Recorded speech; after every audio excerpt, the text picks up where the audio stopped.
Good evening, everyone. Thank you all so much for being with us here tonight for our fourth and final event of a month-long series, the Black Generational Wealth Series 2022. We're happy you're with us here tonight to wrap up what has been a very eventful, inspirational, informative, and powerful discussion around generational wealth in the Black community. My name is Eric Westbrook. I'll be your host for this evening. I'm the director for the Mayor's Office of Black Male Engagement, and I'm excited for you all to be here tonight. Hope you're feeling good, getting out of this weather, getting somewhere nice and comfortable where you can engage this discussion tonight and receive some powerful information, but not only today, but for days to come, generations to come. So make yourselves comfortable and get ready for another great discussion around generational wealth in our community. We're going to let folks gather in the room and we'll get started shortly.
Once again, welcome to the Black Generational Wealth Series 2022. I am your host, Director of the Mayor's Office of Black Male Engagement, Eric Westbrook, and I'm glad to have you here tonight for the last of a four-part series where we're talking tonight about transferring the knowledge of wealth to the next generation. I'm super excited again for another powerful discussion. We're joined by great panelists, an amazing moderator, and you guys are all in for a treat. Now, if this is your first time being here tonight, throughout the series, we've had a great time, but you won't miss out on anything. All of these events will be sent to you in an email. That's right. So even if you just came one night, you're going to get the whole series in an email after this. But if you don't want to wait on that email, we will be streaming this live to Facebook. It's actually streaming live right now. So you'll be able to engage this content on our Facebook page. Our Facebook page is Black Male Engagement PHL. And you'll want to go there to check out all things, not just for this series, but all things coming out of our office. I also want to thank the Mayor's Commission on African American Males. They are an advisory committee to us that helps us and points us in the direction of concerns of Black men and boys.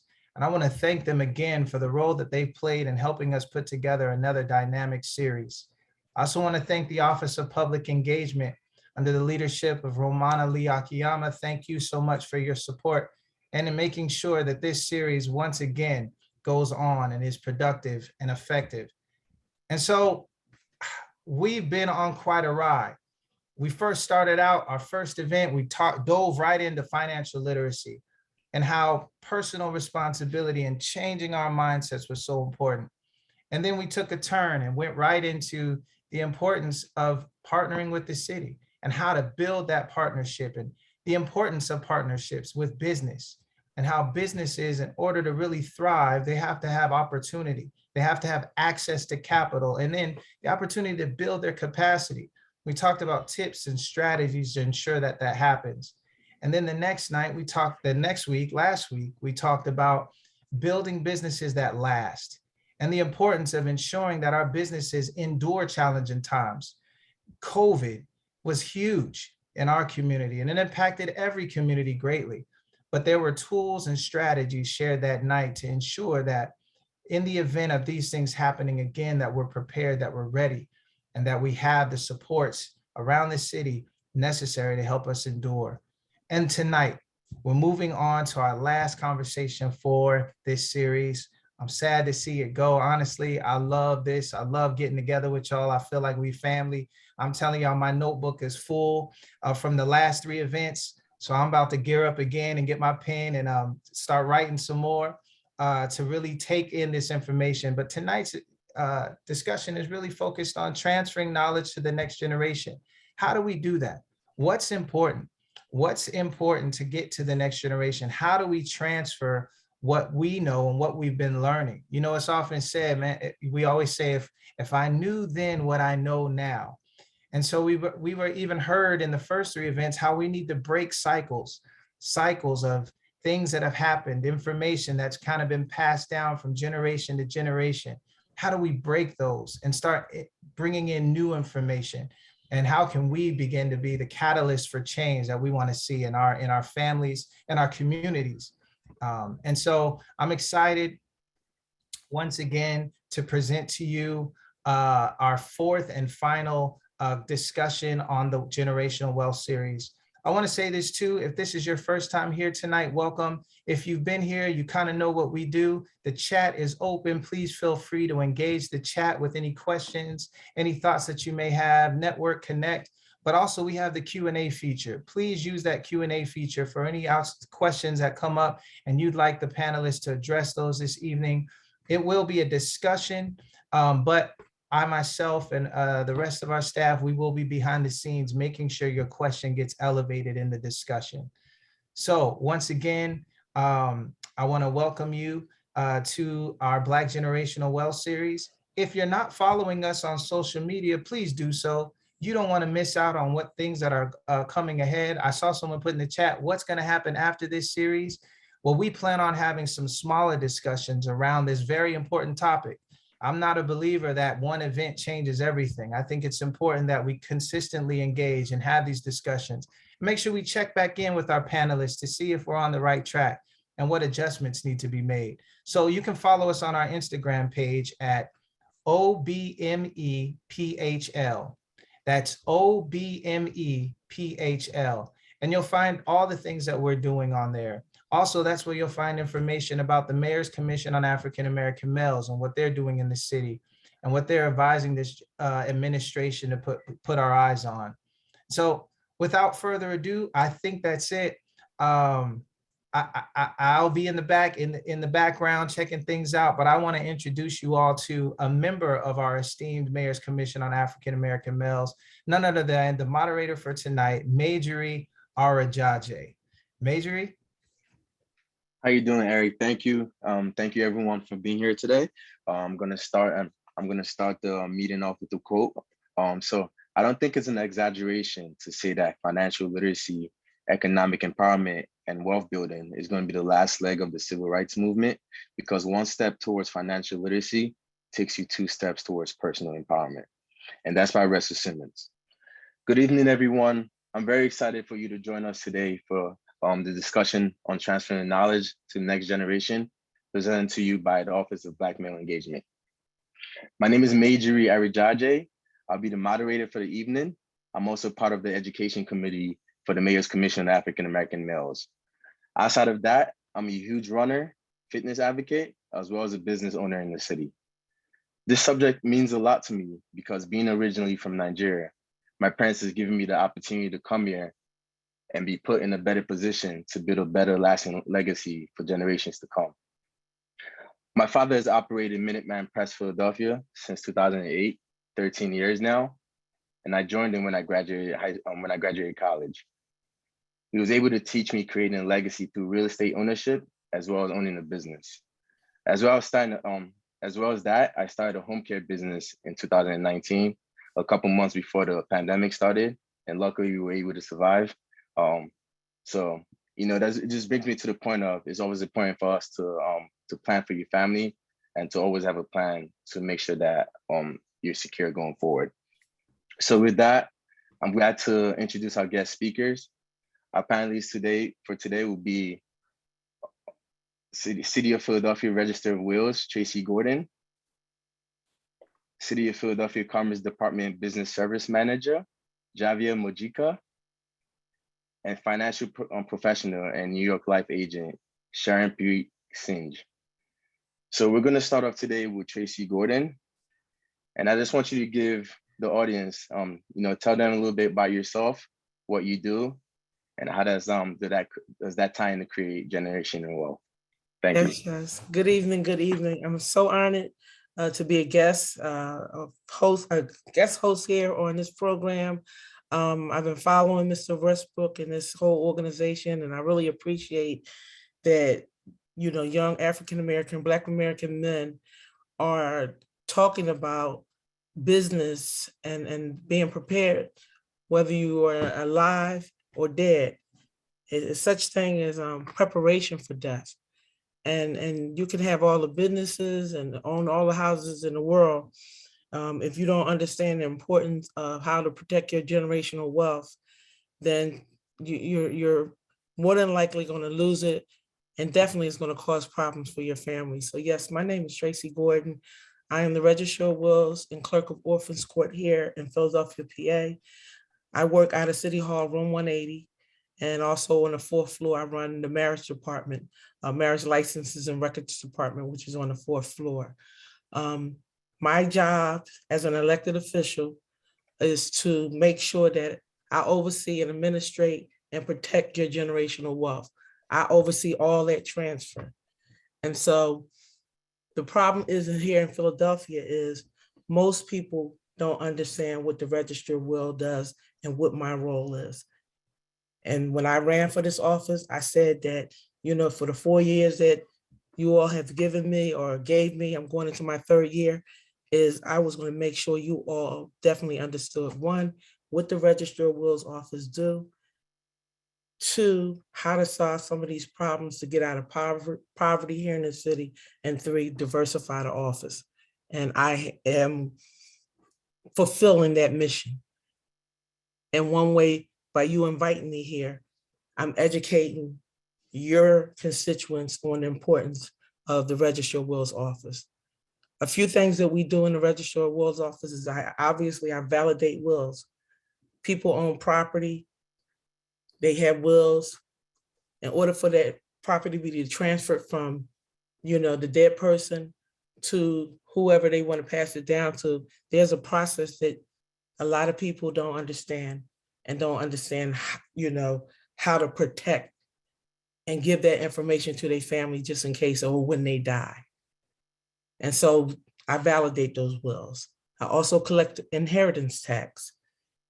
I probate those wills, meaning you have to come and prove that, hey, I am the heir. Here's the will. This is what my mother said do or my father said to do with his property. There's no such thing as an automatic transfer of wealth.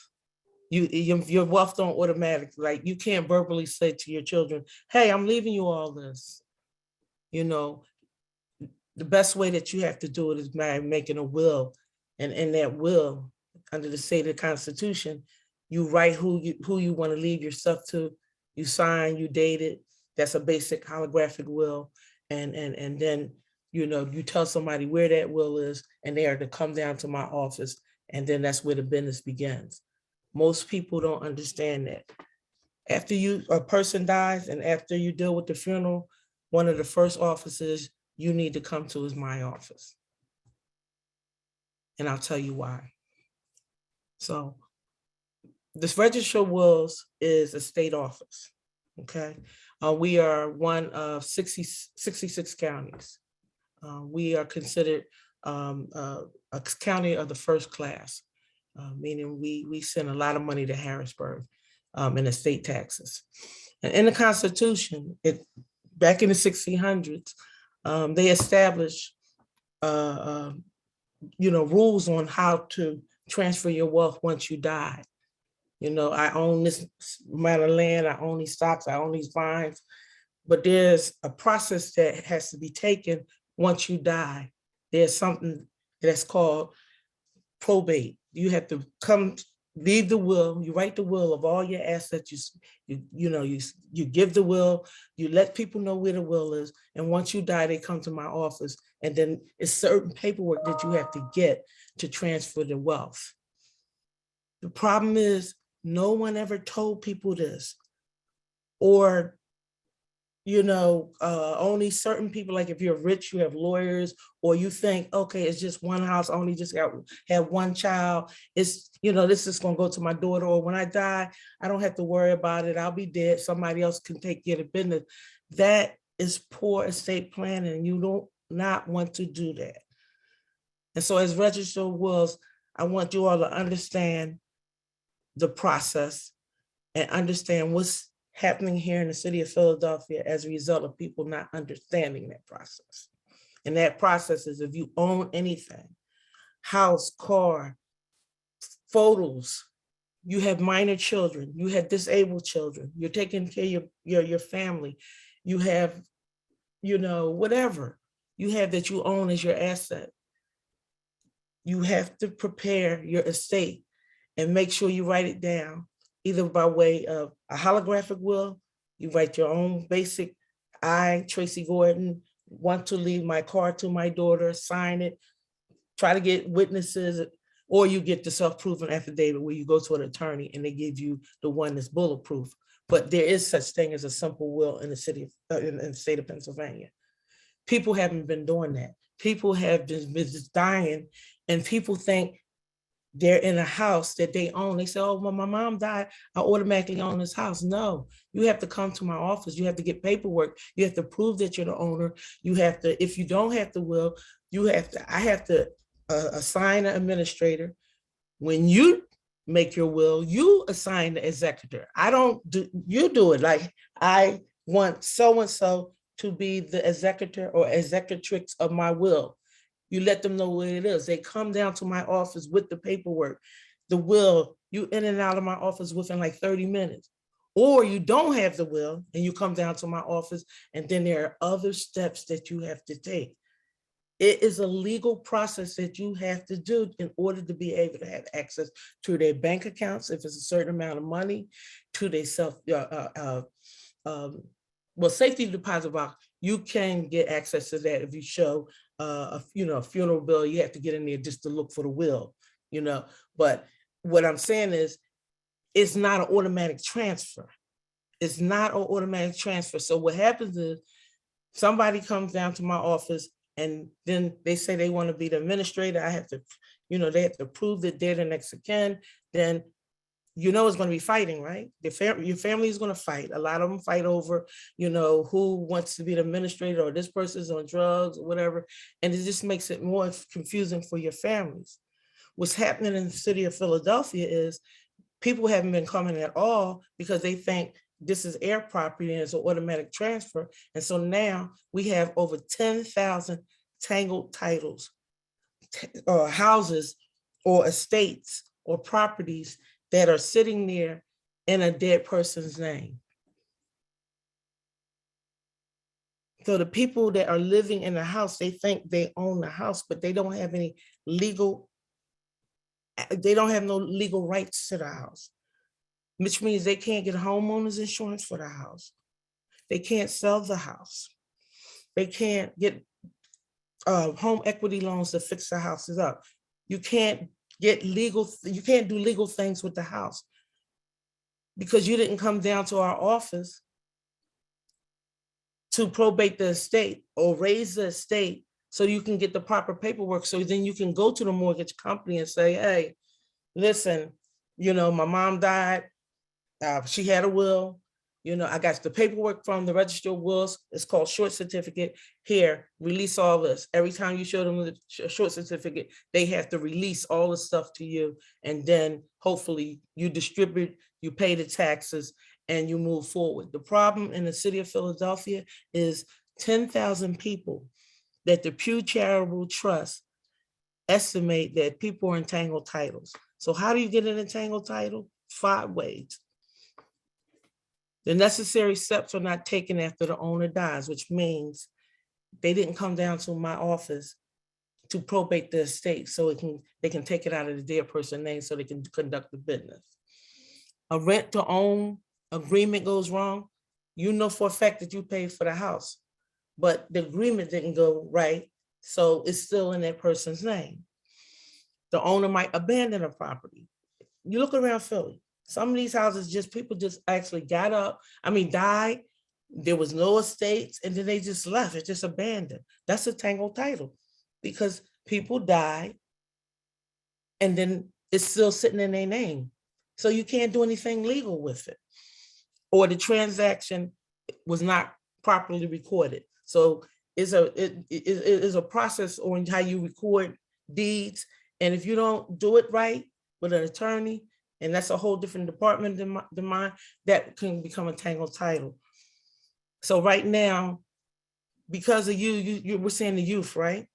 Within the next 25 years, $68 trillion worth of generational wealth is going to transfer from the baby boomers, which is my age, because we're dying out, to you all. The baby boomers are generational X. You all have to be prepared for that. You all have to ask your parents, you have a will, mom? Yeah, mom, dad, grandma. I know you said you want to leave me the house, but in the state of Pennsylvania, that's not going to be a valid will. That's not a valid will. You have to write it down, grandma. We have to go to an attorney and get some legal advice. We have to put it to paperwork. You can't, there's no such thing as a verbal or automatic transfer. And this is business. This is estate planning 101. When you go and buy a car, the first thing they say, you need automobile insurance, right? When you go buy a house, the first thing, especially if it's a mortgage, they're going to say, you got to get homeowners insurance. You have children, a spouse, life insurance. Well, when you bought that house, I think it was up to the mortgage company, and I think it's up to the city of Philadelphia to let people know you need to make a will to protect your generational wealth. You need to think about what happens if something happens to me, what happens to the people that relied on me, whether it's kids, family, and don't believe your family is not going to fight. Not all of them fight, but a majority of them really, they dispute over wealth. They fight over wealth. And so that's what I'm trying to do. And I've done with my office. The Pew Charitable Trust recently put a study, and they let us know exactly where the tangled titles are. And guess what? They're in all Black American areas. North Philly, West Philly, Southwest Philly, Germantown. This is where they are. We have identified where they are. The University of Penn put a study out that when one of those tangled titles are eligible for basic system repair grants, because if you're living a tangled title, you're not eligible to get grant money to help you repair the infrastructure of the house because it's in a tangled title. They say if one house on a row house in Philadelphia was eligible to get that grant money to fix their house out, crime reduces on that block 22%. That's a study that just was recently put out by the University of Penn. Pew Charitable Trust just told us where that 10,000 tangled titles is equal to $1.1 billion worth of dead capital sitting here. I always tell you all, the affordable house is the one your family owns. And right now, and here in Philadelphia with gentrification, it's hard. Like, will our children be able to, fulfill that American dream of owning a home in the city of Philadelphia? So those 10,000 homes, they are their liabilities in our community. Because if you live next door to a Tangled Title and their house catches on fire, they can't get fire insurance. Why? Because you got to own the home to get the policy. So that jeopardizes the whole block. So what I am here to, let you all know that my office is doing all we can to get this information out, and we want you all to talk about it. How many of you all have wills? How many of you live with your parents and you know that your parents say, hey, this house, when I die, I want you to take over the house. You've been good to me. I think you'll do good. That is not a valid will. That's a verbal will. That doesn't count. And when you don't leave a will, when you pass without a will, it's subject to intestate laws, which means the law will decide, because the state of Pennsylvania already made the will for you. So what happens is that they favor biology. So of course it goes from the spouse, and then the children, and it just breaks down by and then the state of Pennsylvania decide, as opposed to you writing the will and you letting the state know, this is where I want my stuff to go. To him, to her, to him. Here is signed, self-proven affidavit, bulletproof will, and your family won't have the expense of hiring lawyers. That just the fact that they don't even know to come down to my office. They don't even know that an office exists. So I want you all to go on my webpage. We are #PHLROW. We have a webpage. We are on all social media. We on all social medias sites, Instagram, LinkedIn, Facebook, YouTube, Twitter, #PHLROW. Thank you for putting that up for me. My office number is 215-686-6250. If you want to call and ask questions, if you have any questions about any of the process, any information with Tangled Titles, you need more information about whether or not you think your family is in a Tangled Title, we can help you. My solicitor, Karima Yelverton, she's going to stay on. She's going to answer all your questions, and she's going to tell you about a program I started to help people that are low income, help them through the process of getting out of the Tangled Title. It's called Probate Deferment Initiative. Karima will be able to talk to you about that as you all continue with this program. But I just want to thank you all for allowing me to come on and just think about our generational wealth. And the only thing many of us have is a row home, and it's our house. And the thing is, it's sad that people weren't taught that as soon as you get an asset, you're supposed to make a will. People think I make my will when I get old. No, you make a will when you get an asset. And always remember this: the affordable home is the one your family owns. So don't discount, oh, that's North Philly, I don't want to live in, that's an old home, and I ain't worried about. Every home in Philadelphia is worth something. So why would you let it go to a sheriff's sale? Won't y'all just get along? Somebody need to have this house. Mom, grandma worked hard for this house. Let's work it out. I get cases all the time, and families are there working it out, because when you work it out, you're not spending all that money with attorneys. When you make the will, you don't have to have all that attorney. The will is solid. The person just comes down there.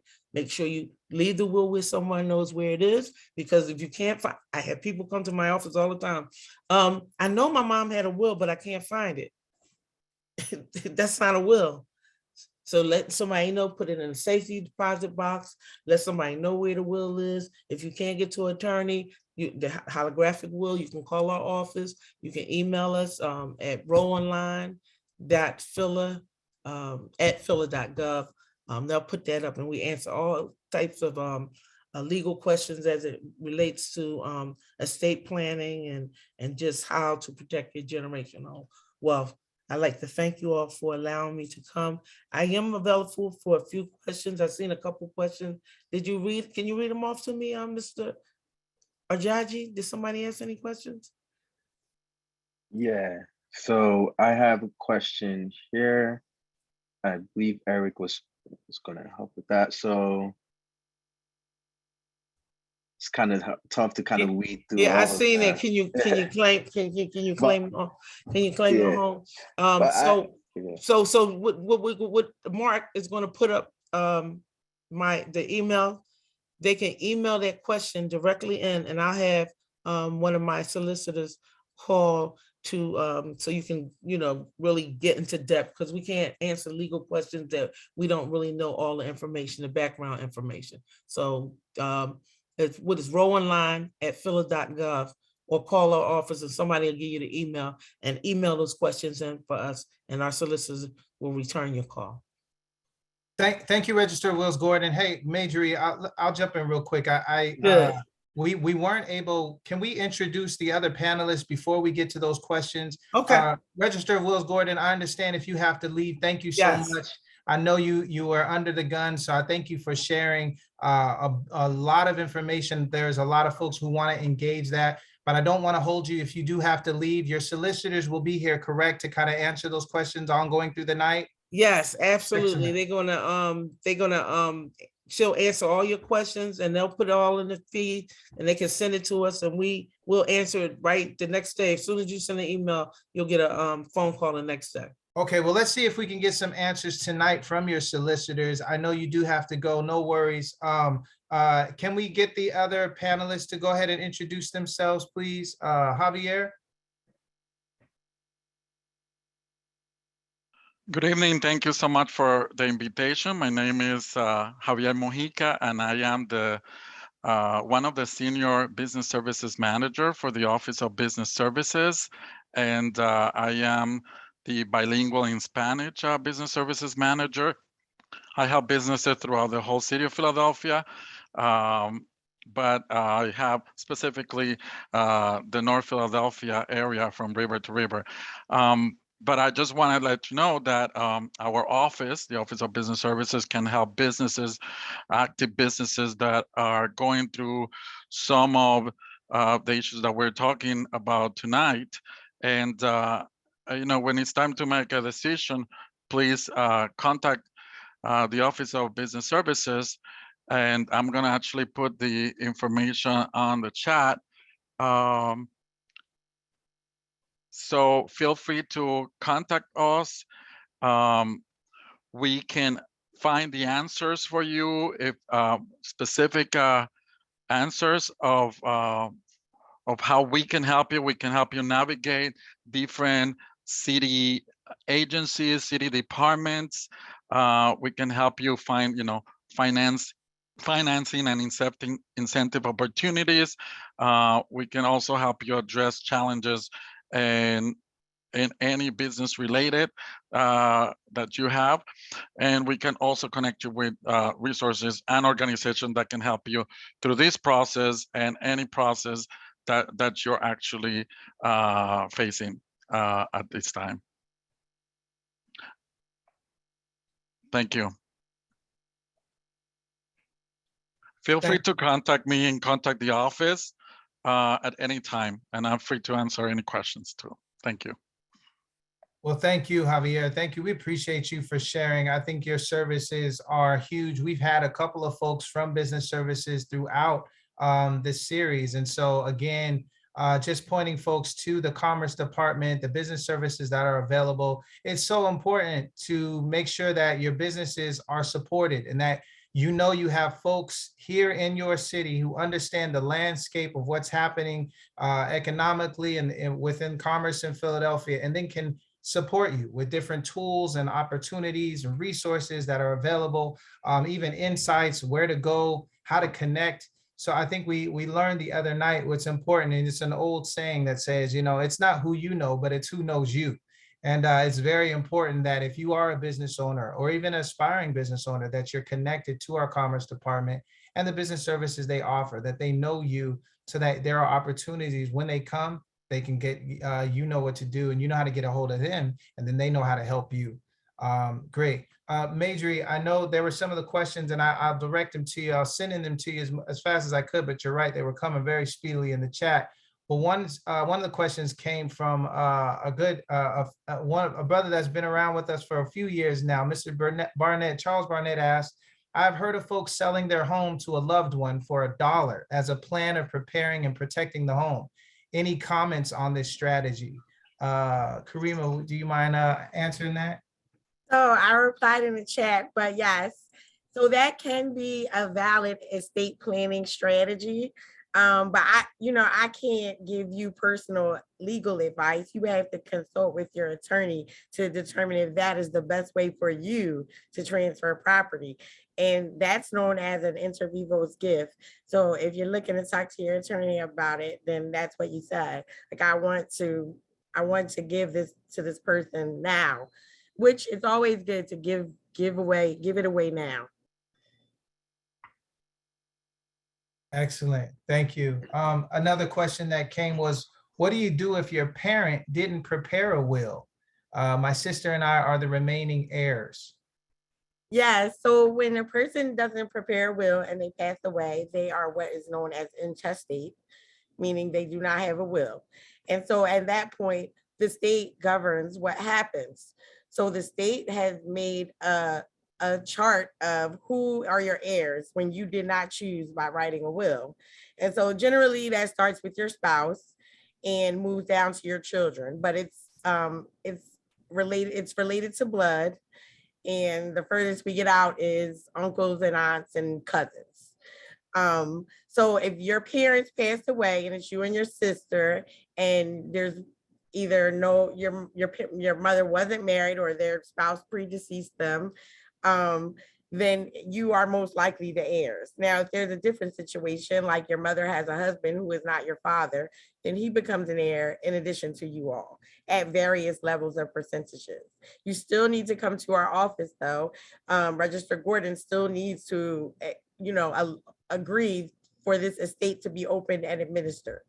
So everyone needs to come to our office when someone passed away, if that person had something to leave to others as to their heirs, in order for them to make the effective transfer. Excellent, thank you for that. That's huge. That's really good information to know, because that is a reality. Death is a reality that unfortunately we've had to deal with in very real ways recently with COVID. So many changes happening, and to be prepared, I think, as Register Wills Gordon mentioned, is so important. If we're talking about generational wealth, we can't avoid certain conversations, we can't avoid certain topics, but we have to be prepared.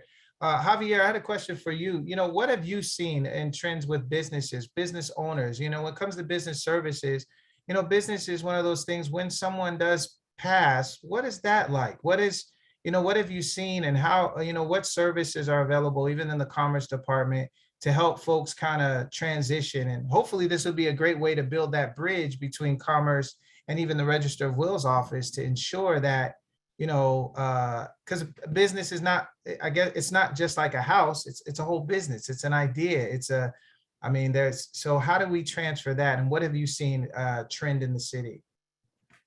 Well, the businesses that are looking for this type of information and that are going through this type of issues are trying to have resources available for them. We cannot provide legal advice, but we were actually find the resources for businesses that are going through this type of issue. I will say that there are also pro bono resources. They are out there. For example, the Philly VIP that can help businesses go through these specific issues. So I'm actually going to put that information on the chat.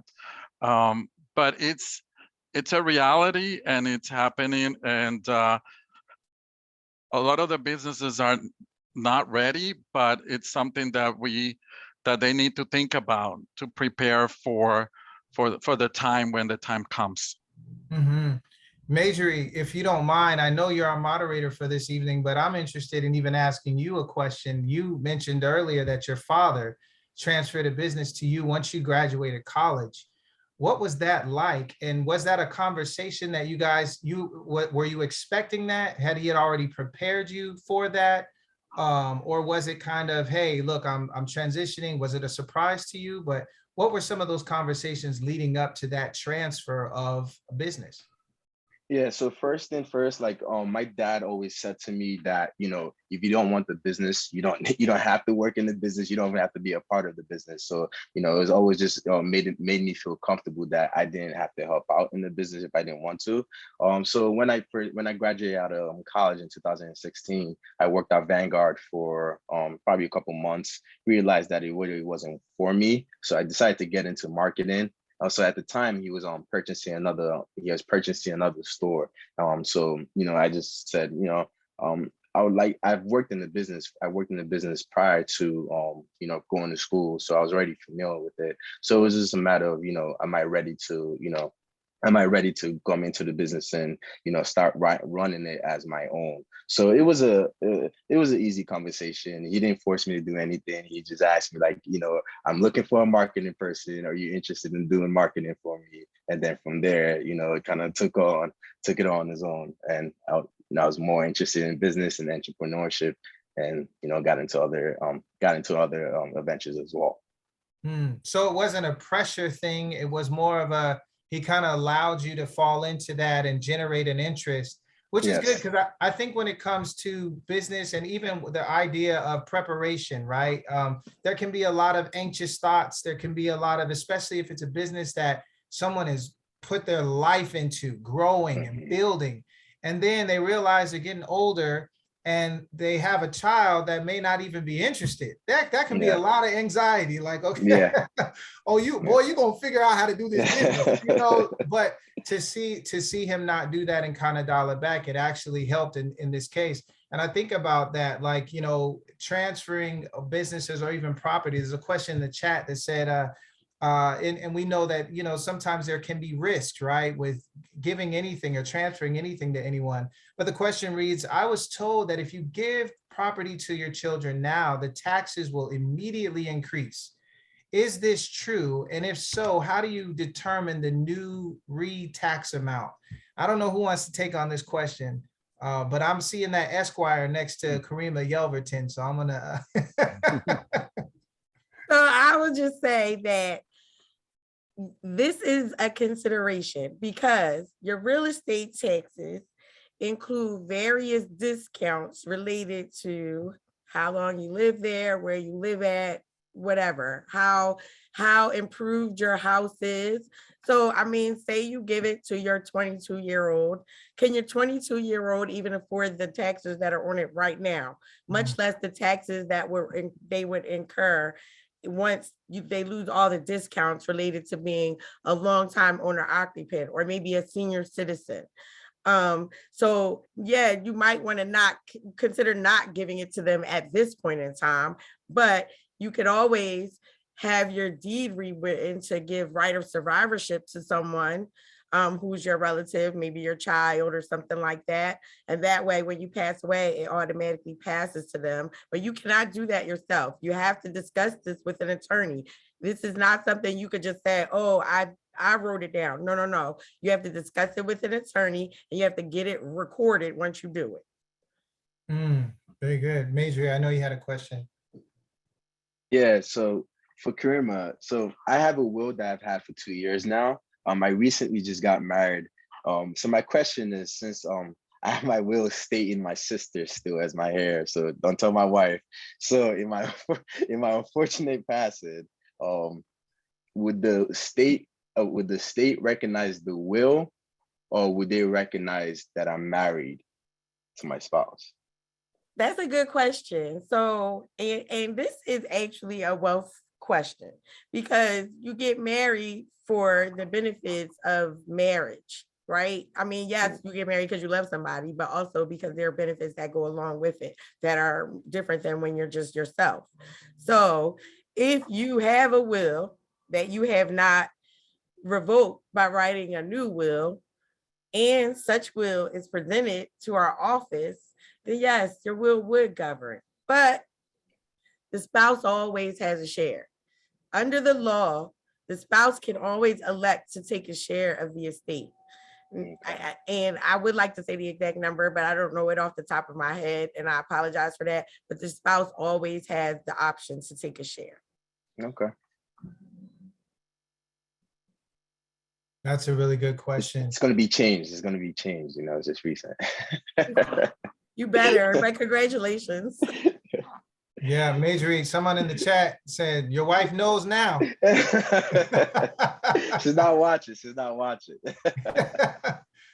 Well, I think that goes, I mean, again, excellent information that we need, because when we're talking about generational wealth, these are the things that we need to know of and be prepared for and to understand. I think it's important too that we, begin to think about ways to, have these conversations. And I think it's important that we're having it now, but we want to continue to have these discussions. This is something that, as Register of Wills Gordon mentioned, I mean, where do you find this information? How do you engage it consistently? And I think there's some information in the chat you all want to make sure and touch on to make sure you get that information so that you can refer to it later. Javier, I just was thinking about you once again, in terms of generational wealth, in our Black community and brown communities, owning businesses is nothing new to our communities. We've been owning businesses for a long time. We have staples, businesses that have been in our community for a very long time. But, I've often heard that sometimes having a business is not necessarily a means of generating wealth.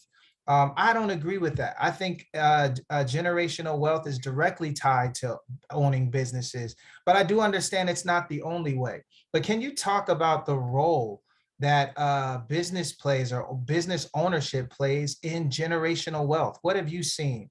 And what have you seen with, families coming in and being able to share that? I think that's just important because there might be somebody listening right now that's on the verge of starting a business, but just may not be sure, an aspiring entrepreneur considering things and like, hey, I don't know if I want to do this. Does this make sense? What could you say to that individual?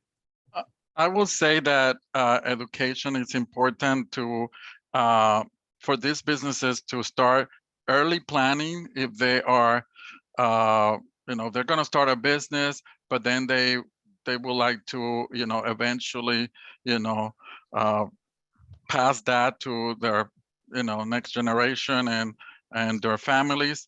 Early planning, also the vision, share that vision that they have with that business with their family. Create a formal governance system when they are structuring the business to include their families, their members. That way they feel that they belong and they are part of the business. Also preparing them as the next generation to, so they can have, a vision, they have something there for them for the future. Have a clear communication about how they are, how the structure and the business, everything related to the business, have a clear communication with them, with the family. Have a commitment with them about the business itself and why it's there and why it's important to have like a family business. Have also experienced business advisors that will advise the family and the business, and that's why there are a lot of resources out there for businesses that are in different stages of their business. And also have a plan, a business plan, and a plan that will include if there is time for a transition of a business, and have a lot of advice from different and different resources too. That's huge. I think all of those points that you pointed out, I can see why I mean, it just makes sense to have all those things ready. Can you talk a little bit about the transition? You know, if there's a transition of time or something, what do you mean by that? I'm sorry, I may have got lost right there. Okay, transition on when there's a business transition, a family business transition. Pretty much when they are, a business is ready to transfer their business, you know, considering, you know, maybe transferring that business as a gift, or pretty much selling somehow the business in a way that will provide financial, you know, assistance to with this sell, and also or they can actually sell do a partial sale while retaining also a portion of a business assets and income.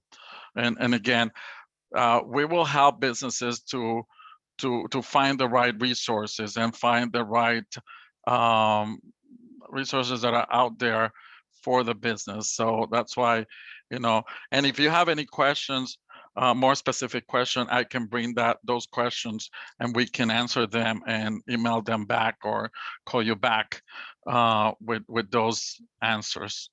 Excellent. We'll definitely be following up with you throughout the year because we want to continue this going on. There's a question in the chat that came up and said, hey, why is it so hard to get a commercial activity license online? And how can we get better customer service in person, such as the customer services representative with better helping the customer?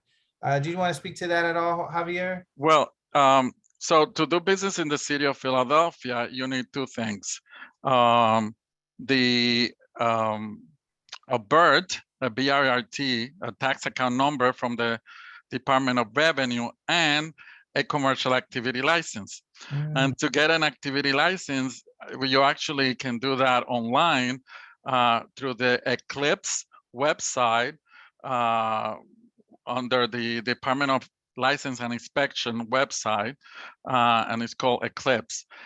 It's a personal way to get that commercial activity license. If you have two options, you can do it online, you can make an appointment at License and Inspection, and now they're actually taking those appointments, and you can also make appointments that you can do it virtually. So it looks like they're getting better and better with the customer service at License and Inspection, and they have a friendly way of going through getting a commercial activity license. But if they have any issues with, we can help them with that too. And you can always call 311 or 686-8686 and ask for a representative from License and Inspection to help you with that process. Sometimes, you know, sometimes businesses are not aware that you can call also 311, and they can actually, they have some representative from different departments, specifically from Health and License and Inspection. They're available too. They can contact us too. You're welcome. That's very helpful. I just put that in the chat. Well, let me make sure I put that for everyone in the chat, because that's important information. We want to make sure people's experience is positive as they're engaging these city resources. There was a question that popped up in the chat for you, Karima. It says, an anonymous attendee shared, my situation, no living parents and no children. I have a partner of 20 years and we own a house. We have no legal papers acknowledging our relationship. I have a will where he gets the house and half my assets. The brothers and sisters get the other half. Can my brothers and sisters contest the will and get it all? So that's a good question, because it brings up a couple different issues: common law marriage, contesting a will. So let me just say, your will is valid until a judge says it's not valid. So if the will is presented to our office and your brothers and sisters have an objection, they would be permitted to air their objection. That doesn't mean that it would be granted, meaning the will would be invalidated. You're saying it's your will, so if someone knows where the original is and presents it. But the issue more would become, like, they could contest the will, and if they contest it and are successful, yes, they could get everything and the partner could get nothing. But most likely what would happen is it would be worked out where the partner would get the share that they're supposed to get. Because that would probably be the best option for everyone. Now, the issue would become when inheritance tax gets paid though. So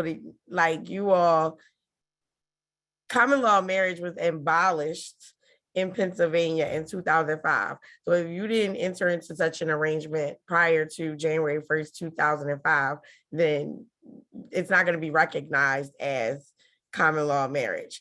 But you saying 20 years. So if you've been presenting yourselves as married folks, then that could be demonstrated to a court or the register as a judge.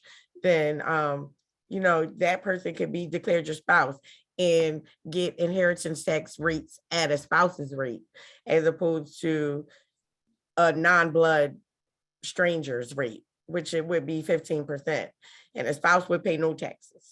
So, I mean, I don't know what your situation is. You don't have to get married if you don't want to, but that's what it is. Your will is your will until a court invalidates it. And it's highly unlikely that they would, if it could be demonstrated that this is truly what you wanted. That's huge. I think it's little, and I don't even think they're little, but these detailed things I think are huge, because that was such a good question. And I think I appreciate whoever that was for sharing that. I know you guys are allowing us to peer into. So if you want to be anonymous, switch your name on that, put it, but because this is important, please, what you're sharing, someone else can benefit from too. So thank you all for engaging the chat and giving us questions. Karima, what have you seen in our community? What is, when it comes to things like that, what are some of the biggest hangups of transferring things? I think, Register of Wills Gordon, she shared a lot, and so many things were resonating with me. I'm like, oh my goodness, yeah, in my family, having lost my father, a lot of things happened, and there was a lot of expectations here and expectations there, and unfortunately, he wasn't even able to sign off on how he wanted things to go. He was incapacitated, and so these small things tend to happen, and they come out of nowhere. What do you notice within our community that's kind of a trend? And what have you seen that's actually helped us kind of beat this or get ahead of it? Because I think there's a lot of, sometimes we're moving a mile a minute, and sometimes life, and the next thing you know, someone gets sick or something happens, and now you're having to adjust and rush. And what does this look like? How do we break this? So the Register Gordon, before she left, she mentioned something called tangled titles. And tangled titles affect our community disproportionately. I mean, there are over 10,000 properties in Philadelphia like this, where the house is in the name of a deceased person and it's tangled because other people in the timeline have also passed away. So in order to transfer this property correctly, and not just grandmom said I can have it, we would need to probate all these estates. But see, the problem has been that the reason why it got like that is because people don't know what our office does. Like, prior to Register Gordon, the same person was the register for over 40 years. So, I mean, did anybody even know what our office did? But it's been there since the 1600s, so it's not going anywhere. I mean, it has done the same thing since the 1600s. Wow. So, I mean, we're at 2022 now. So what we do is assist you when someone dies. People are living in houses that grandmom owned, but grandmom been dead for 20 years. Like, we can't keep doing this because it's affecting our ability to access the equity in the properties and credit. Like, think about it. Like, we need to be able to utilize credit just like everybody else to help our community grow. You can't really start a business with, the $50 you got in your pocket. You need credit sometimes. We're not all independently wealthy, but we might have an idea that might be worth something. So taking this step to help people access the equity in their homes that they have been unable to tap because it's not in their name, that's step number one in helping to build our wealth as a community and general wealth, generational wealth specifically. So Register Gordon, like she told, I was going to talk about the Probate Deferment Initiative, and I just would like to mention that right now because it goes along with that, because people don't come to our office because it costs money. Just like everything costs money. It costs money to make money, but you have to come to our office. And so she created this Probate Deferment Initiative to assist people who don't have money to pay for probate right now. I mean, we're not talking about a whole lot of money. It's not $5,000. Probate fees start around $200 and work their way up, depending on what type of assets people have. And you put the value on the asset when you come to see us. We don't. I mean, the state might reassess it because someone like blatantly lied about something, but there's definitely a way to access the services that our office offer. Probate Deferment Initiative, it defers the fees related to probate, and a lot of fees go into that. So it's just deferred. It can be paid later at any time when the person has access. And then we help them get a lawyer to assist them with this process.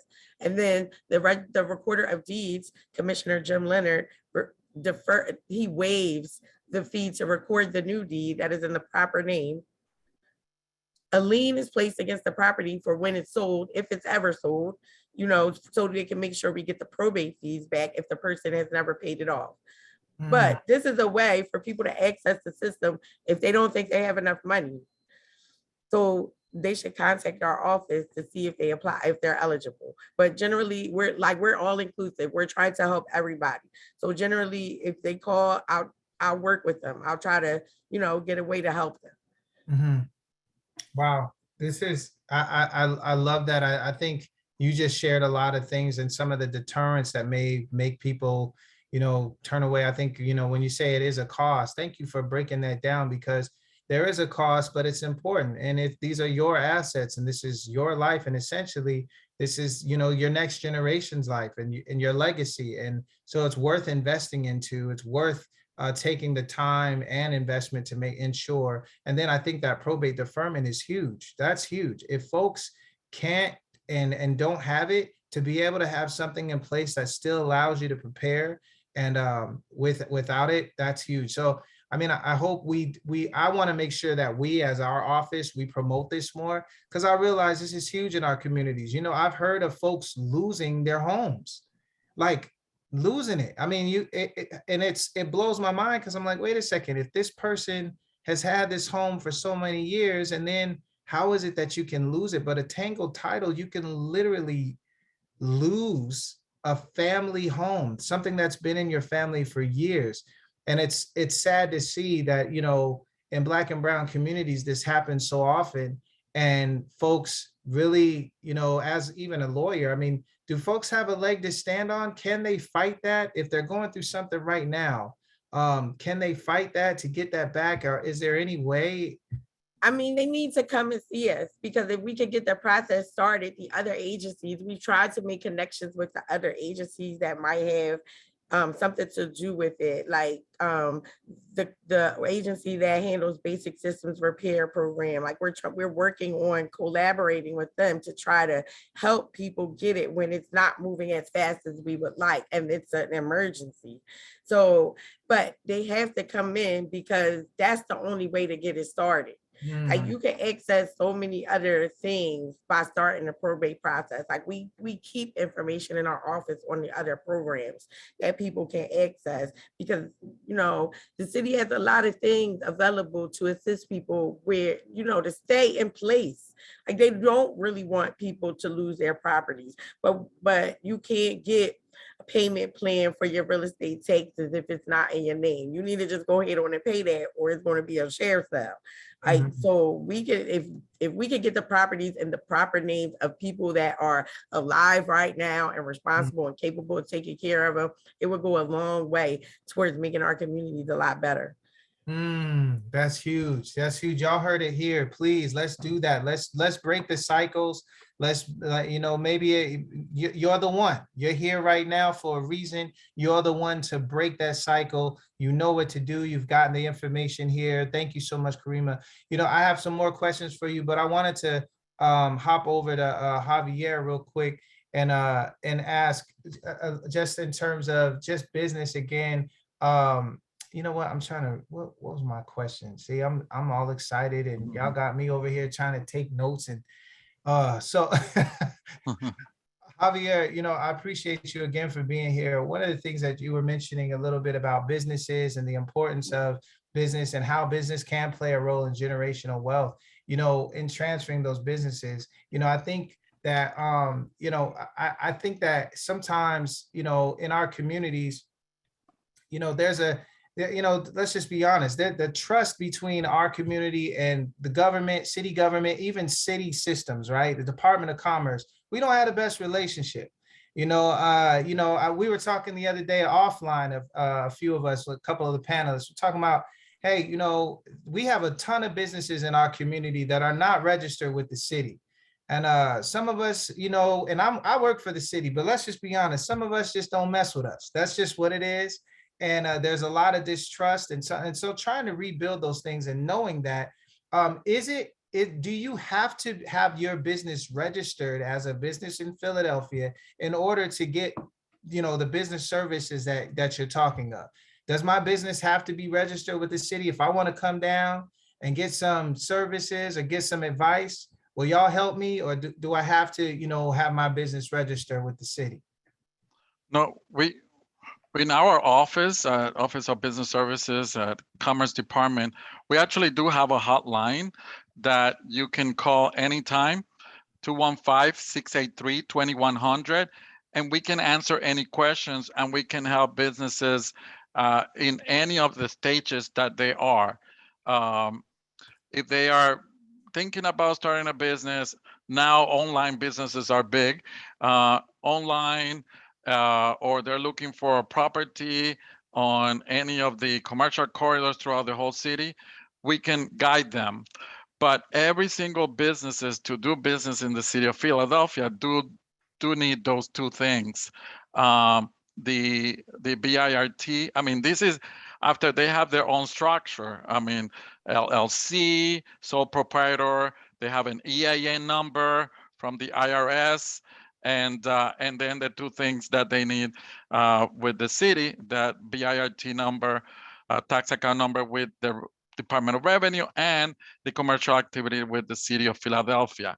For businesses to take advantage of a lot of the programs that are available and loans and grants when it's time, when critical times, they do need to have a structure. They do need to have those two things that are to be able to do business in the city and to be able to get those programs and those grants and those loans that are available for businesses in the city. Now, what if my business, what if right now I've only made maybe $7,000 for the year. Do I still need to register? Is it necessary? Well, when you're saying register, every single business needs those two things. Yes, sir. Only those two things. The tax account number for them to be able to pay taxes, and also the commercial activity license to be able to do business in the city. And that's from the Department of License and Inspection. And we can help them, guide them through the process. And if they have any question or they have doubts or they are like, okay, I mean, I'm working on my business plan, and we have resources, and the city have resources, and there are advisors out there that we have the different small business support center. Temple has a small business support center. They have a great facility, and they're very helpful. The free library, the Brick Center, it's an excellent place with resources. So the resources are out there, and we can guide them through any stages of where they are.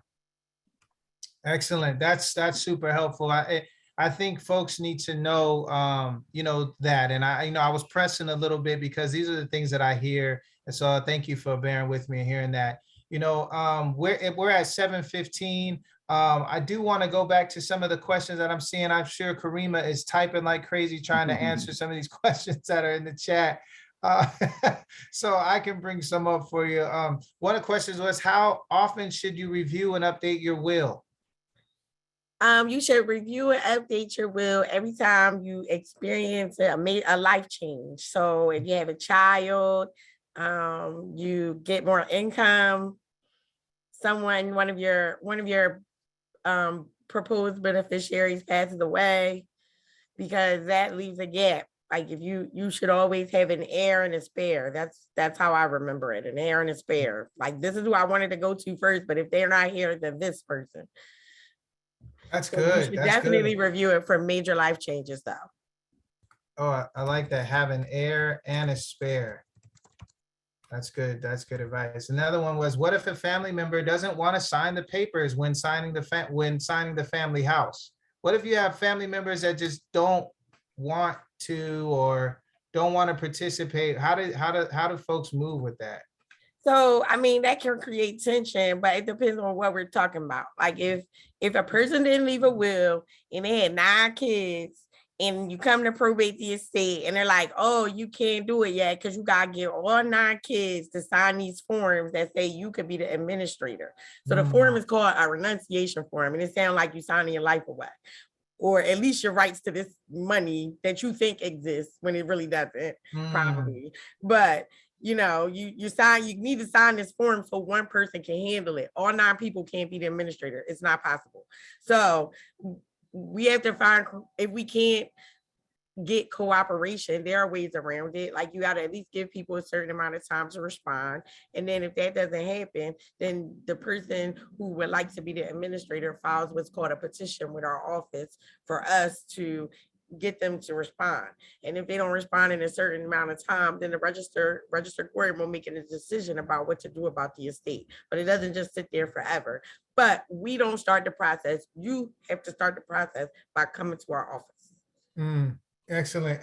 I think when we're talking about wealth again, I think sometimes, and we've talked about this in the last 2 years, we've been doing this, but wealth isn't always just something you're trying to get. Sometimes you need to take a look at the wealth you already have that's already in your family. And sometimes we don't see these assets as wealth. And so, or even potential, even more wealth. I heard someone say, they're like, I'll never sell my family home.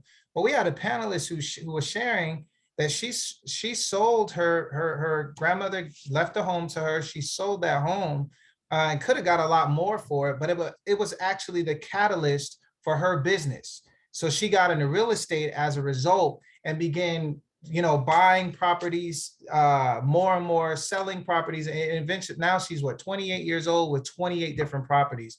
So I think there's not one kind of rule of thumb for everyone with this.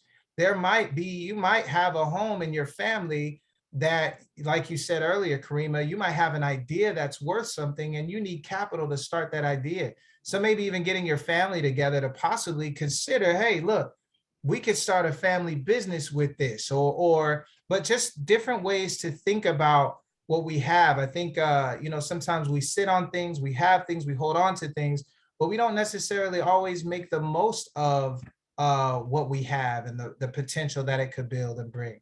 So there is a new trend amongst the community of pooling resources to buy large amounts of land property in order to create like a foundation for the family or like a family compound. And that is a way of ensuring that the future generations have access to the same land in the family. And they put it in like a trust so that it's not in one person's name, but we don't have to keep probating the estates to move it forward. And it becomes self-sustaining at some point, but you have to make the investment. You have to seek out legal advice in order to set something like that up. I mean, isn't that what we've been trying to do though? Like grandmom's house been in his family for 60 years and all the kids have been raised here. So, that's what we're trying to do, except, we're doing it with a row house in Philly.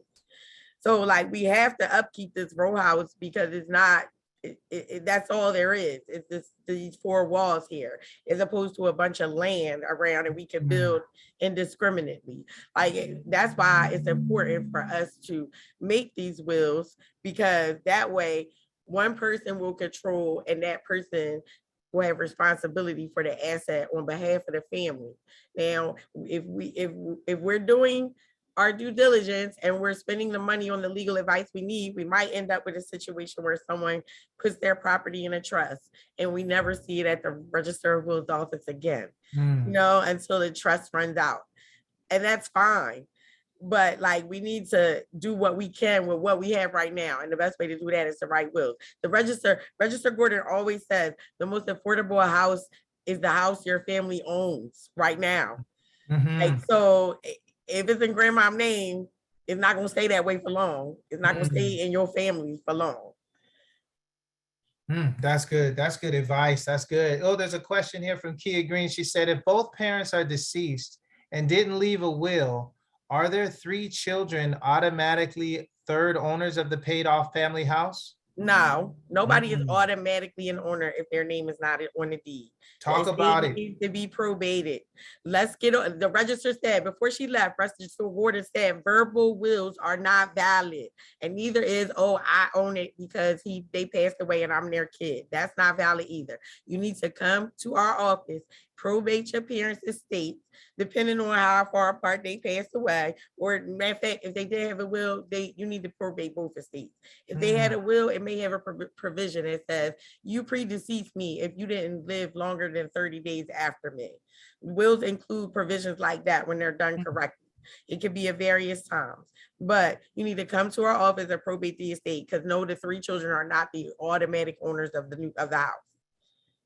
Thank you. That's huge. That's good stuff. Because those are things that we kind of assume. We're like, hey, well, they're children, their family, their blood, it should be there. But as you're saying, that stuff has to be in writing.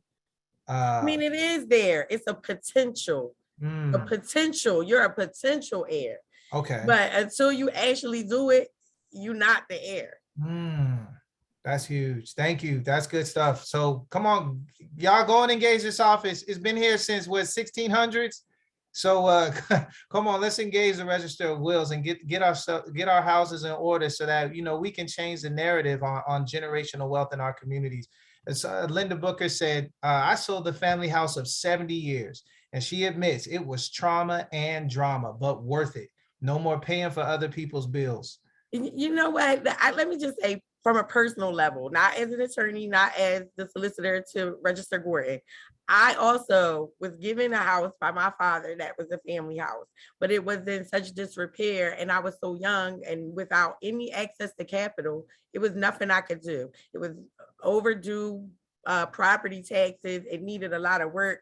It was nothing I could do. I sold it for an amount that I probably shouldn't have sold it for, just to not deal with the hassle. And I kind of regret it now, but that changed my focus because my mom also has a house. So that made me be like, oh, let me make sure she keep this house so that we at least have something to show for it. You know what I mean? Like because a lot of people don't know. You need to pay your property taxes by a certain day, not December 31st. That's late. You need to pay it when they say pay it, or else you owe extra money. But my mom didn't know that. Like a lot of people don't know that, and they don't realize why they're paying so much money every year. And every year it's like, well, I can't keep doing it. So that's why we need to come together and work together. Yeah. Yeah, that's huge. That's good stuff. And I like you. Thank you for sharing your personal experience as well. Jacqueline asked, Jacqueline Somerset, she said, how do you get a deceased spouse off a deed? So I sent Jacqueline a message about that because it's a couple ways you could do it. It doesn't always have to be probated. The commissioner of deeds actually, like the city has an ordinance requiring the commissioner of deeds to recognize a new deed when the transfer is just between a deceased spouse. Hmm. There's a form in their office and an affidavit and everything. So I sent her a message telling her to contact me because I can provide her with the form. Okay, great. All right, Jacqueline. So you heard that Karima is here. She's available. So please yep, feel free. You got that message, and definitely that'll be helpful. Oh, this is a good question. Javier, this is a question for you too. Is being a landlord a business? And if so, if you're a landlord, is that a business? And are you eligible for services? Well, if you own different properties, that's depends what kind of structure they have, and Okay. depend what kind of structure. Yes. Okay, so it depends on what kind of structure that is. So they That's a need to business. they need to get in contact with you all to kind of talk about that and make sure their structure is aligned so that they can get those services. And yes, because we definitely need our landlords out there. We need y'all out there making it happen and making it work and getting folks spaces and just continuing to build our communities up. I love it. Kia Green, thanks. She says, wow, gems and more gems. Wow, thank you. That Charles Burnett, gems. Yes, thank you all. This is really good stuff. You said earlier, Karima, what is a trust? That's language that, sometimes we hear of it, but we don't always get this kind of intimate conversation to really talk to someone who deals with this on an everyday, daily. Can you talk to us about what is a trust and when should you have one? So a trust is an arrangement where a trustee or is a person or a corporate entity that you choose holds property in as the owner in name for a beneficiary. So say you have a property and you want your child to have the benefit of it, but your child doesn't live there, like say it gets rent and you rent it out. The trustee will receive the rents and distribute them to the beneficiary as necessary while still maintaining the property. So when you should have a trust is a couple of different times, which I would not go into right now, but I would encourage anyone who thinks they might want to put property into trust to contact an attorney about it. But mainly probably the top situation where property gets put in a trust is when the beneficiary is a minor, because the minor can't hold property. Okay, and so a trust doesn't only involve property though, right? It can also be sums of money, right? That if Yes, it could be somebody, money as well. But again, like they would do that for a minor because the minor can't, make those type of decisions until they reach the age of majority. So yes, there are it could be property, but money is also property, personal property. Right. So that's why I'm saying, like, if you think something should be in trust, you should contact an attorney because there's other reasons why, other than the beneficiary is a minor. That's really good to know because, if you want to make a type of arrangement for a person who's a minor or because or an incapacitated person. Right. Yeah. You want to be able to ensure that. Yeah. So that makes sense. And I think that's so important. Thank you for that question, Diane. That was really good. Linda asked, if a person died 20 years ago, what's to probate? What would they probate, or yeah, I guess so. Yeah, it's just like, what would they probate? What is there to probate? I don't know. What does if the person owns something? I mean, the problem becomes waiting 20 years. Like after 21 years, a person needs to petition the court in order to open an estate. So this is time sensitive. Like, yes, it's a time sensitive over years, but those years go quick when people are grieving over death. But we need to be aware we can't just keep letting it go on because that's when the problem perpetuates itself. So if grandma been dead for 20 years and the house still in her name, that's what needs to be probated. Excellent. Thank you. Another question from Lamont says, do the grandchildren get part of selling of the house? Do the grandchildren, that has to be written in though, right? You're saying, again, if you're looking to, if you're selling a house, it looks like the question is if they're selling a house, do the grandchildren get part? If it's a family home and you're selling the house, but that would be an agreement the family would make, correct? So if a person dies without a will, the heirs that will be recognized by the state are the ones who are in the order of succession. So if all the children are passed away, then yeah, the grandkids will get some.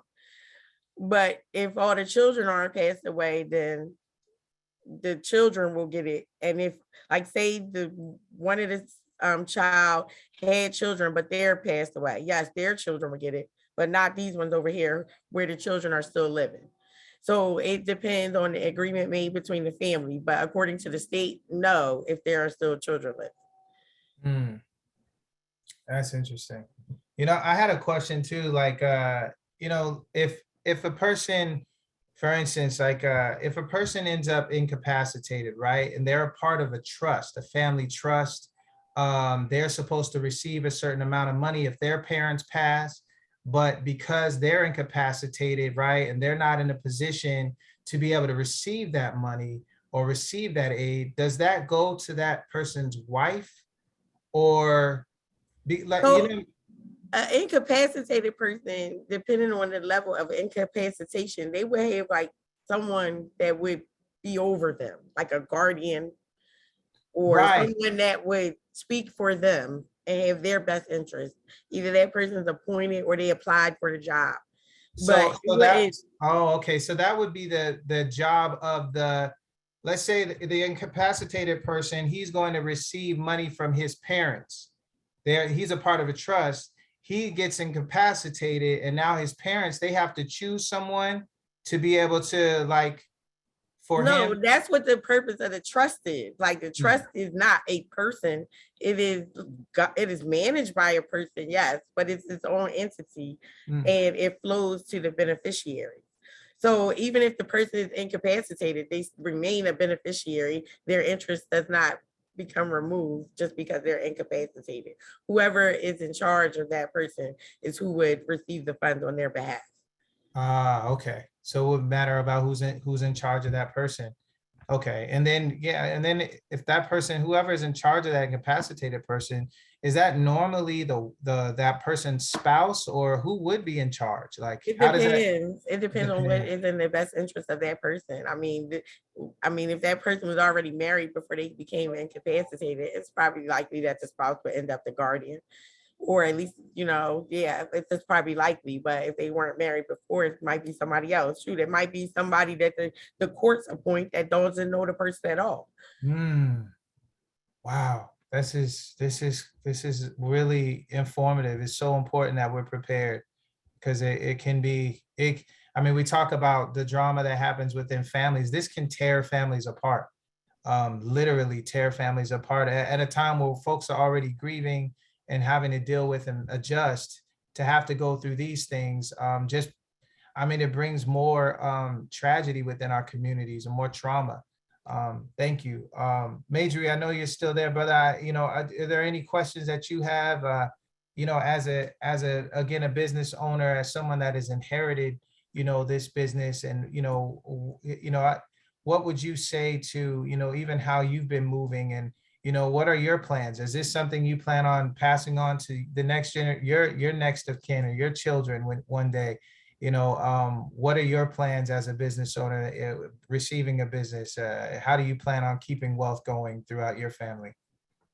Yeah, so like I said earlier, so we recently started another business 2 years ago, right before the pandemic.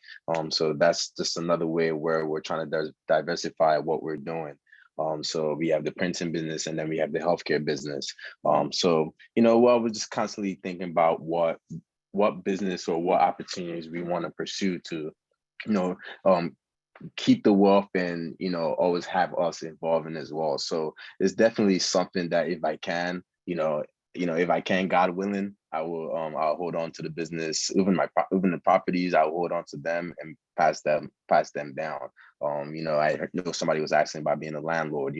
That is definitely a business. You cannot own a property. You cannot own a property and have other people living in it and just not pay attention to it. So you constantly have to deal with the issues that might come about owning a property. So it's always, there's always something. So I definitely do plan to, keep the business and hopefully pass it on to my children. Excellent. Yeah, this is good. I think there's a question here from Ruth. She says, my son is 28. I understood that property could automatically go to him if I add him to the deed. However, she worries that he's not mature enough to understand that, or mature enough or responsible enough to, take on a property. And also she feels like she'll hinder him from getting the first time home. She doesn't want to hinder him from getting first time homeowner benefits if he's added to her deed. She wants to know, how does she move best with this? Karima, this sounds like a question for you. Yeah, but I'm going to tell her she needs to talk to a lawyer, because I don't know whether the first time home buyer benefits would be affected, because is he actually even buying a home right now? No. I mean, if you just add his name to a deed, I don't even think you're really buying a home. But that's why I would suggest you talk to a lawyer, because they're going to be able to assess your specific situation and what you should be doing with respect to making sure that your estate planning is done properly. Excellent. Majorie, can you put your contact information in the chat? Folks are asking how they can contact you and stay in touch and find way, because I think your experience is really, there are a lot of us who want that for, we want to make that transition of passing down businesses and passing down ultimately that knowledge, the knowledge of wealth. I think the idea, kind of what we've talked about throughout the month, is the idea of kind of moving out of one source of income, but actually branching into different streams. And what that, y'all see, I've been taking notes. Y'all know I didn't come up with that. I got that from somewhere. But, I think it's very important that we talk about that. Majorie, so now you're a business owner, do you work as well? Or what do you do with, how do you, how are you managing all these different moving parts? I work 24/7. Talk about it. No, I think the common thing is that when people are looking to start a business, they think that they're going to be working less. They're doing it because they want to work less, but you're working harder than ever, but for yourself. But it's more rewarding because you're doing it for yourself.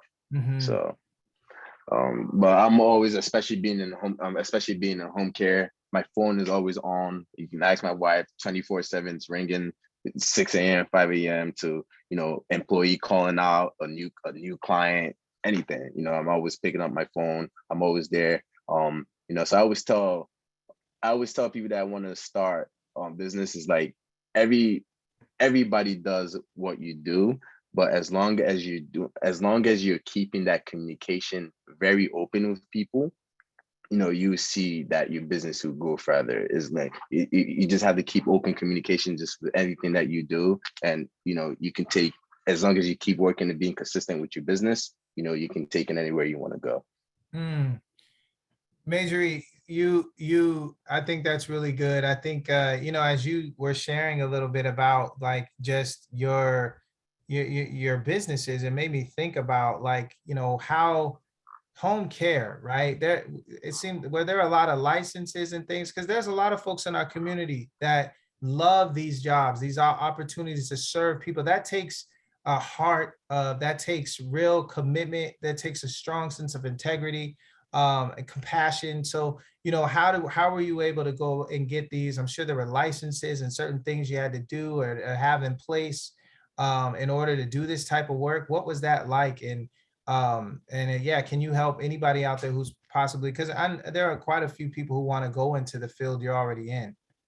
Yes, yes. So the licensing process took about 4 months, and it was Mm. extensive. I think at the end of it, it ended up being about 90 pages of just documents of, Oh.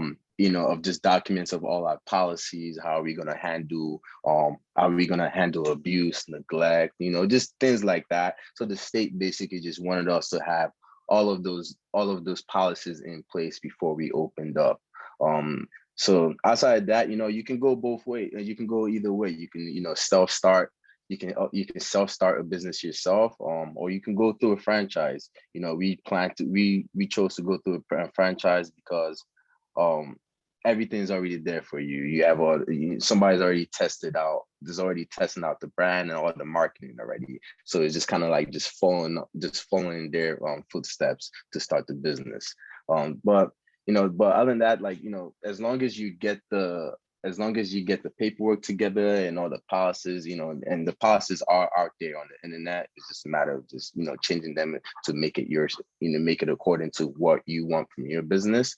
As long as you get all that together, I think there was a $200 licensing fee. And outside of that, you're good. Excellent. Well, thank you. There are some couple more questions, but I think these questions really that came about, these are things that, and we're talking about a trust. I know a trust. I would just recommend everyone, I can't say it enough. Please check out the Register of Wills office. All of this information concerning trust, writing a will, you can talk with these folks. They will help you. I know there's a question about are there any resources to help folks with writing a will, maybe online or something? If so, can you share? If we can put There that. are resources Okay. available. They can, if they contact us, I put the contact information in the chat, and I believe Mark did too. Yes, I But see it. if they contact us, we'll connect them. Like, there are plenty of legal services organizations that assist people with this. Community Legal Services, Christian Legal Clinics, Philadelphia Legal Assistance. Like, we can put you in contact with them. And if you have questions, you're already talking to us, we can try to answer them for you. Excellent. I think this is, I'm grateful for this discussion, because as we have rounded the corner on this, and it's 7:42, we're going to go ahead and start wrapping up. But I think it's imperative that now, as we are closing the Black Generational Wealth series, that we start looking to what are those applicable steps that we need to take? What moves do we need to make, right? And I think in terms of the resources that were shared from business services, that's been an ongoing theme throughout our series, is checking in. If you have a business, you need to know what services are available to you right in your own backyard, and engage that. Call the hotline, talk to someone, get access to those services, and find out what your business could use. There's, if you're tapping into all those resources, your business should be stronger. Then also the Register of Wills office, tap in, find out, find out about these services, take advantage of it. The goal of this Black Generational Wealth series overall is we want to connect folks to the resources and the services that can help you start on your journey. Some of y'all are already well on your way. So I hope maybe you just grabbed a couple more tips, a couple more strategies, a couple more contacts to keep you going on your way. And if that's what you did, great. That's what I'm happy for you. Some of us are in different phases, but we hope that you were able to grab something from this four-part series. We want to do it again. We will do it again, but throughout the year, we want to come back and engage you all with just how you're making out. We want to bring back our panelists and talk a little bit more and continue the discussion, because this is an ongoing thing, and we need to grow. We need to adapt with the changes. We need to pivot when things get weird and different. And we need to know how to make sure that we're, making the most of our resources and of our wealth. And so thank you again, everyone. Thank you so much for being here tonight. Karima, I appreciate you. Javier, you've been wonderful. Majorie, thank you for your awesome leadership tonight. We appreciate you all. I wanted to say before we leave and close up, I did want to say that I would be remiss if I don't mention the Office of Youth Engagement is doing an amazing event on Saturday. It is called Anti-Blackish. I would love for you guys to be a part of this community conversation. They're talking about anti-Black racism and how it shows up in all of our lives, and doing our part to end it. So it's going to be a powerful discussion where the Mayor's Office of Youth Engagement, the Philadelphia Youth Commission, and the Millennial Advisory Committee are going to come together during this month, Black History Month, to host a Brave Space on February 26th to really talk about how anti-Black racism doesn't only impact Black folks, it impacts non-Black people of color and white folks alike. And so they're discussing ways that we can notice it, and then also to put an end to it. So I would love for you all to join them February 26th from 11 a.m. to 12. These are, again, powerful conversations that directly impact our community. Once again, I want to thank you all for being here tonight. We appreciate you all. Hopefully you've taking something from this conversation to better your circumstances and your future. Thank you all so much once again, and you all have a wonderful evening. We'll see you next time.